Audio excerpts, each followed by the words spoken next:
Hər vaxtınız xeyir olsun. Yenə də bu günləri yayın ən möhtəşəm yeməklərindən biri olan lobya çıxırtması hazırlayıram. Bir baş soğanı xırda-xırda doğrayıram və bir kənara alıram.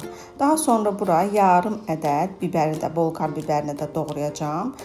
Bolqar biberi doğramasanız da olar, amma doğradanda o da gözəl bir ətir dad verir. Və sonra acı biber əlavə edirəm bura. Orada onu acı biberi də xırda-xırda doğrayıram.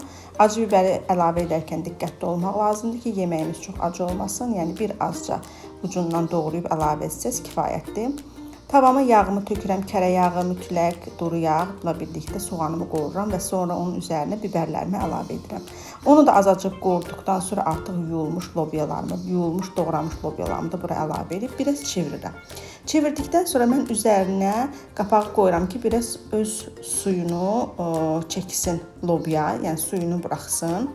Əlavə su əlavə etməyək. Daha sonra isə hardasa 1 stəkana qədər, yarım stəkana qədər bura su əlavə edib yenə ağzını bağlayıram və yaxşı-yaxşı bunları bişirirəm. Tam pişib suyu çəkiləndən sonra bura 2 ədəd böyük pomidoru doğrayıb əlavə edirəm və pomidorun da üzərinə 2 diş, böyük diş sarımsağı da xırdalayıb bura əlavə edirəm. Mütləq sarımsaq əlavə edin xanımlar, həqiqətən də dadı çox gözəl olur. Daha sonra isə təbii ki, ədviyyatlarını, duzunu, istiotunu əlavə edirəm və qoyuram pişməyə.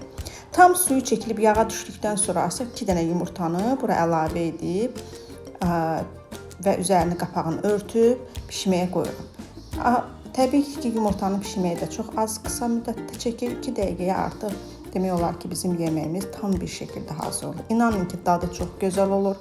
Mən əvvəllər bu uşaq vaxtı bu yeməyi heç bəyənmirdim, amma sonradan özüm hazırladıqca gördüm ki, həqiqətən də həm yayın ən gözəl, yüngül, vitaminli, bol vitaminli yeməyidir. Üzərinə də ki, təbii ki, göyərti doğrayıram.